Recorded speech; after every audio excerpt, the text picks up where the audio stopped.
Daron Bland, Jake Ferguson, Jalen Tolbert, and Sam Williams are 4 players entering the final year of their contracts. We'll tell you whether they're going to break out in 2025 next.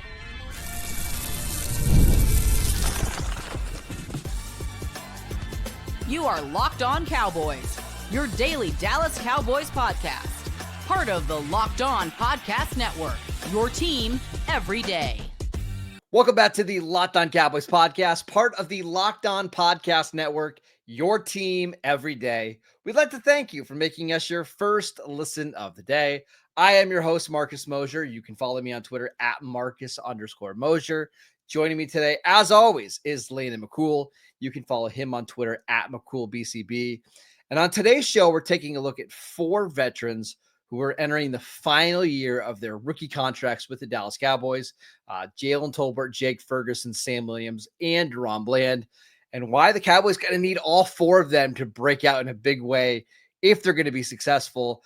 But before we get started, Landon, we should mention that we did hear who the Cowboys will be playing in week 1. They will be taking on the Philadelphia Eagles at Lincoln Financial on that Thursday night kickoff game. I'm a little surprised the NFL decided to put the Cowboys in week 1 against the Eagles, but whatever, we're here. Someone brought up a really good point. I think it was actually our podcast mate and Glenn Stretch Smith, who was with us on the squad shows, who brought up that, do you think that this was in the NFL's mind before the George Pickens trade, or do you think that the George Pickens trade may have galvanized the kind of excitement here that preempted this? It's possible. I also saw some things where I think one of the other potential games was the Lions, but I wonder if the NFL is thinking maybe let's save that Lions-Eagle game for later in the season, maybe, if like the number 1 seed is on the line. I think this is a way to make sure that Jalen Hurts and Dak Prescott are actually playing against each other. Yeah, exactly. We haven't had it, I think, once over the last 2 or 3 years. I think it's really probably as simple as that. Yeah, honestly, and I hope it happens, because, geez, like at this point, if it doesn't, like, and one of them is injured before the season, it will feel like a curse, and I'm knocking heavily. Yeah, we'll see. The rest of the NFL schedule will be revealed, I believe, on Wednesday or Thursday night. Right. We'll have a show ready for you guys as soon as that gets released. They're trickling it out, like, they're trying to get interest. It's just so funny. Like, the whole thing's gonna be released by the time that the actual release is time. So my least favorite part of the NFL schedule. So, but anyways, let's talk about some actual stuff that matters. 4 players for the Cowboys. All of these players drafted during the 2022 NFL draft. I want to start with Daron Bland. If the Cowboys are going to get to their goals, make the playoffs, win the division, have some success in the postseason, they need these 4 players to break out, and they really need Daron Bland to get back to the version we saw from him in 2023, because with all the other injuries at quarterback, Landon, I don't know how the Cowboys can survive if he has a down year. That's really fair. The truth of the matter is that all of our plans and hopes and dreams about the defensive secondary have, mostly been written with the kind of just take it as a done deal that Daron Bland is going to come back and play solid football again in 2025.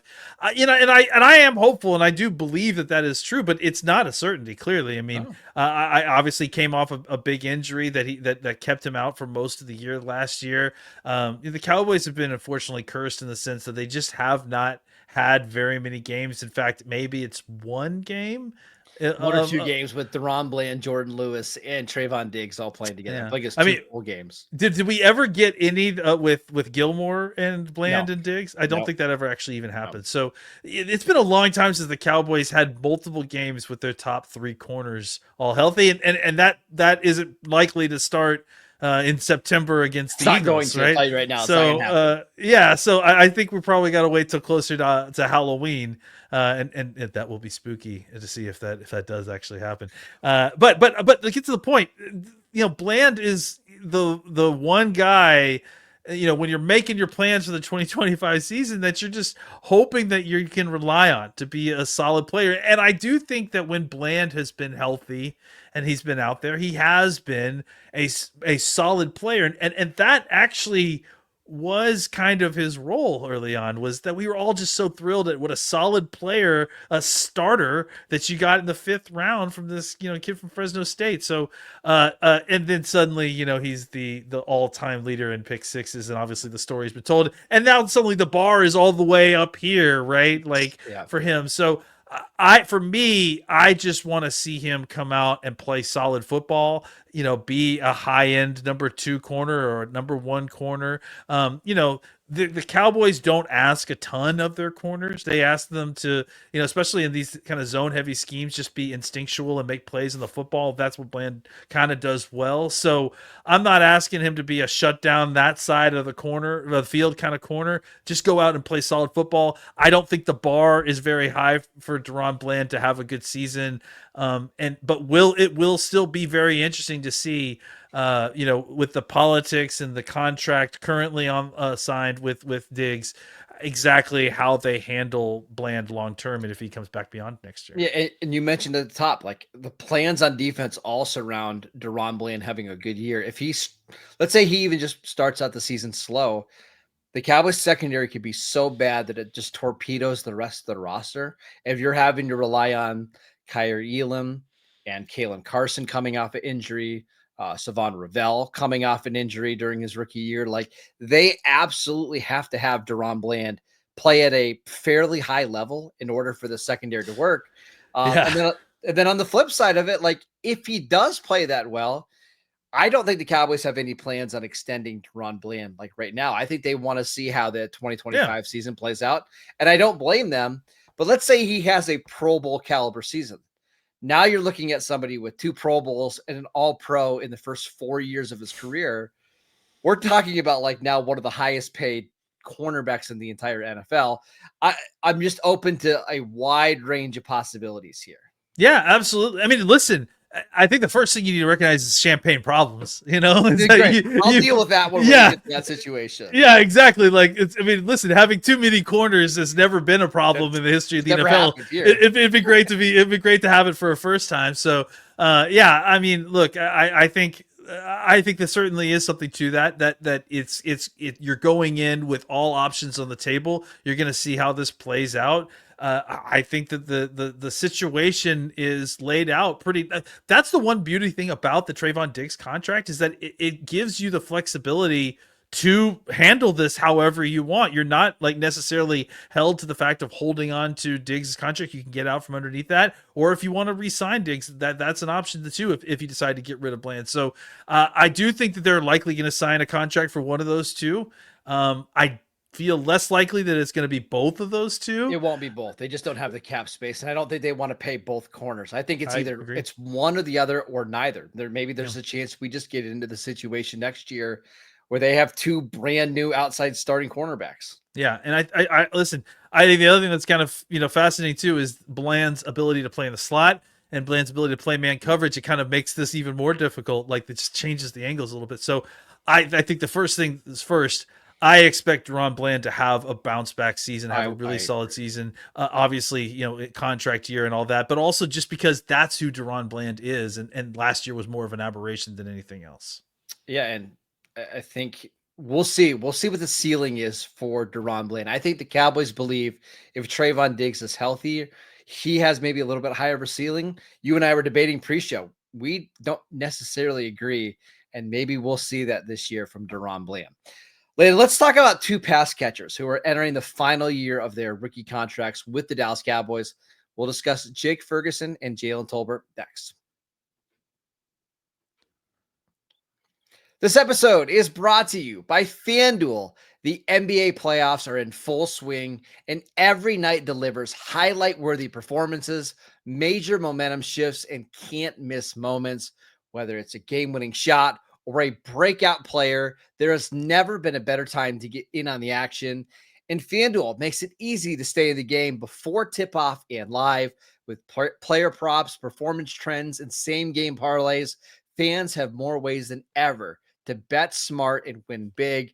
One of my favorite things on FanDuel is the series lines. Even when the series are going on, you can bet who you think is going to win 4, 5, 6 games into the series. I think that's so much fun. Obviously, you can still bet on the futures markets, who's going to win the Eastern Conference, Western Conference, and of course the NBA championship. So go check that out. And if you're new to FanDuel, it's the perfect time to sign up. Head over to FanDuel.com and place your first $5 bet. And if it wins, you'll get $200 in bonus bets. Make every moment more with FanDuel, the official sports betting partner of the NBA. Welcome back to the Locked On Cowboys podcast. We'd like to thank you for making us your first listen every single day. Today's show, we're breaking down 4 players in contract years that the Cowboys need to break out. And let's start with some pass catchers. Jake Ferguson, Jalen Tolbert. Now that they have CeeDee Lamb and George Pickens under contract, these guys both become complementary players. And honestly, Landon, I think both these guys can have monster seasons. Yeah, I think Ferguson specifically really is due for a big bounce back season. I think Tolbert, it's been kind of a slow build. And I think, Tolbert is one of those guys who in that kind of wash of the 2024 season quietly had an improved season, right? Like I think the renewed focus, CeeDee Lamb being banged up, and honestly, playing with Cooper Rush, who he was just more familiar with, or was familiar with catching passes to, more than maybe some of the other receivers that were in there. I think all of those things were contributing factors for why Tolbert kind of had a better year. And for Ferguson, I mean, look, we were all very excited about what he was going to do last year. And, I think several different times I picked him to be the kind of breakout candidate for this offense. And the Cowboys still really, really need that. Like, I've said it, like, even right after Pickens got picked up, that despite that hole being filled, there is still a strong need to make sure that the tight end position is, properly restored, because that's a huge part of what Dak wants to do. He wants to throw those seam balls. He wants to throw the ball to tight end. So it needs to be closer to the 2023 season than it was the 2024 season for Jake Ferguson, not only for contract reasons to get paid, but also, just because the Cowboys really need him, because he's likely to see, similar targeting to what George Pickens is getting. So you need to get positive returns on that if you're going to be a good offensive football team. And I think he will. I mean, he's going to be healthier than he was last year. He got banged up in that week 1 game against Cleveland and really never looked the same. And it's hard to judge it too when I think he started to get healthier like in November and December. And then Dak was out. The entire offense changed. So it's hard to even know where Jake Ferguson was going to be at in year 3, but this is a big year for him in year 4. If he has a 700, 800 yard season, I think he's getting $15, $16 million a year on his next contract, whether that's from Dallas or somebody else. And if he has another one of these years where it's 500 yards and no touchdowns, you're looking at like probably backup money. And that's really a shame for a player that showed so much promise in year 2. It's something we touched on a little bit. I think it was an episode or 2 ago that I think also could play a factor here is, are they going to start giving more shots and more chances to Luke Schoonmaker, who I think showed you a little bit more. He showed you more than what you saw from Ferguson last year. Sure. So I wonder if they don't start to like give him not a 50-50 share of Ferguson's targets, but any increase in tight end 2 targets is going to eat into Ferguson's targets. So I do think it's something that he needs to kind of work to counter. And the other thing I'll throw out there is I'm interested to see what kind of body composition he comes in with. He came in last year a little bit heavy and not in a overweight sort of way, but put on some muscle up a little bit. To be a blocker, I think, to be more solid on the edge. And I don't know that it served him well as a movement athlete, right? I think it kind of bogged him down a little bit. And I think the issue there is that Ferguson is kind of borderline athlete as it is. I mean, he's a good but not great athlete, right? Right. And I feel like maybe that extra weight was just enough to kind of push him below the useful line. So I think maybe getting a little bit quicker, leaning into the fact that, hey, you're a receiving target for this offense, and letting maybe some of the blocking responsibilities fall more to Brevin Spanford and to Schoonmaker. I want to talk about Jalen Tolbert because I think this is one of the most fascinating players on the roster. Yeah. He is a small school receiver coming out of South Alabama, did almost nothing as a rookie, 2 catches for 12 yards. In year 2, played a little bit more, 22 catches for 268 yards. In year 3, and this is generally when these small school receivers start to really break out, 49 catches, 610 yards, and 7 touchdowns, kind of operating as that pseudo number 2 in this offense, sometimes the number 3. That's actually a pretty good year. We should just say that. 600 yards, 7 touchdowns, average 7.7 yards per target, caught a game-winning touchdown against the Steelers That's on Sunday Night Football. I feel like for Tolbert, Landon, if he just gets 5 to 10% better, like just a usual progression that you see from these small school receivers, that could have a huge impact on the Cowboys offense, because now Tolbert is going to see the 3rd best cornerback on a team every single week. He's never going to get doubled. It's time for him to pick it, if he to get more consistent. If he does, this offense can be really, really good. I know that Jalen Tolbert and Dak Prescott spent a lot of time together in the offseason, right? I can totally imagine that the two people that are going to get the most out of George Pickens being on this team went out and had a few brewskis the night that trade got done. Because, I mean, look, the truth of the matter is that Jalen Tolbert was put into a stressful, high visibility, high targeting, literally situation by kind of being placed as the pseudo wide receiver 2 on this team, kind of without in the pre-Pickens situation. I have been saying all offseason that I think that there has been a lack of respect for what Jalen Tolbert did last year. He took a step forward, and I think it needs to be recognized. But even I will say that's too far to expect him to take another, similar size leap. He's not going to be a deal from a second to third to go to third and fourth season to go into a wide receiver 2. So I think this is much more reasonable to expect, similar kind of numbers from what you saw last year. I think he will take a step. I think he will be better because less is expected, but because he'll be feasting on lesser cornerbacks, one rung lesser cornerbacks than he would have without Pickens here. So, I think that both him and Dax were thrilled to see Pickens here, simply because I think it's going to provide both of them a better opportunity this season. And you can never tell Jalen Tolbert this, but because of the nature of your number 2 receiver on the team, there might be a chance for you to hey, you might be called on to be the number 2 receiver at some point this year. You just don't know when yet. So it's really important for him not to take a step backward and continue to get better and improve. And maybe he could be the Cowboys version of Patrick Creighton, who was a really good receiver for the Cowboys in 2007, 2008, where, you had T.O. on one side, you had Terry Glenn for a little bit, you had Jason Witten, and Patrick Creighton's the forgotten man. And Patrick Creighton ends up making a bunch of winning plays for you. I could see Tolbert doing that, where he just gets these super, advantageous matchups every week. And all of a sudden it's 7 for 90. It's 6 for 80. And it's just kind of comes out of nowhere because the matchups are so good. And he's a plus blocker, like those kind of things. He's helping you on special teams. So he is contributing a huge amount to the team. I think now your need for him matches his skill set a lot better, and I think he's going to be able to provide to what you need him to. And it'll be interesting to see what his contract looks like at the end of this year. I was going to say a great example is what Laurent Robinson did for the Cowboys in 2011. Comes in as the number 3 receiver, has double-digit touchdowns, and then goes and gets a massive payday from Jacksonville. If Tolbert can have something similar to that, I won't be surprised if he gets $10-12 million a year on the open market, because that's what Diami Brown and Tutu Atwell and receivers like that are getting.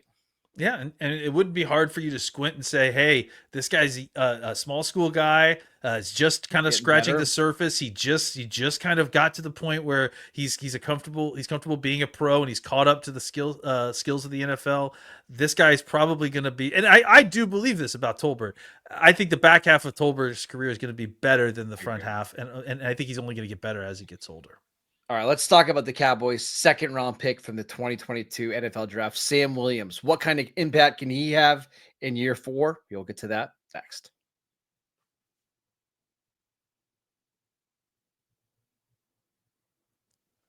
Welcome back to the Locked On Cowboys podcast. We'd like to thank you for making us your first listen every single day. For your second listen, check out the Locked On NFL Scouting Show. The NFL draft is over, but the roster moves and the news never stops. Hosts Kyle Krabs and Joe Marino will make you the most informed NFL fan this offseason. Find Locked On NFL Scouting on YouTube or wherever you get your podcasts. All right, Landon, let's talk about Sam Williams, because when I kind of go through the depth chart in my mind, it's Micah, it's Fowler, it's Nealon. I'm excited about Donovan Ezaraku. We'll see if Peyton Turner can turn anything on this year. Sometimes you forget that Sam Williams is on the roster, but I'm sure the Cowboys aren't forgetting about him. They shouldn't, like this is a guy that we were all extremely excited about going into the 2024 season. I mean, again, much like Jake, a guy that we were talking about. I mean, I kind of think that Sam Williams and Jake Ferguson were the two most commonly named breakout candidates for the 2024 season. And I think that's, was duly warranted. I think Sam Williams showed us a lot of things to be excited about. We felt like, he was a guy who, maybe got underdrafted for his profile, right? Like a guy that produced in the SEC, very young, lots of upside with his athleticism, showed us a lot early in some early snaps. Obviously had some knucklehead stuff, had some moments where, he had some penalties that were unnecessary. But again, mercurial talent, like really a guy that you felt like if they could hone it would be an incredible opposite of Micah defensive end. Comes into 2024 season. He's put on like 10 or 15 pounds of muscle. He's excited. He's talking about how he's going to break out. He's going to have a big year. Gets into OTAs, tears his ACL. Just absolutely brutal. Absolutely brutal. So I think part of the reason that you don't think about him is because I don't really even know what he looks like right now. Like we haven't seen him since a year ago when he transformed his body. Since then, he's had an ACL injury and obviously having to go through the rehab and the recovery of all that. So the question is, like, where is he a strong side defensive end in this defense? Is he going to be backing up Micah on the weak side? What does he look like? What's his weight at? Where does he fit in the hierarchy of these pass rushers? I think there's just a lot of unknown there. But the fun thing about it is that this is an incredibly talented unknown that we're going to kind of unwrap the present of when it comes to August. I almost wonder, and this is rough to say, but I almost wonder if the ACL injury isn't going to be a better thing for Sam Williams' career long term. And the fact that I think the first couple of years of his career, there was a lot of mental mistakes. I think there were some problems with him not being a professional.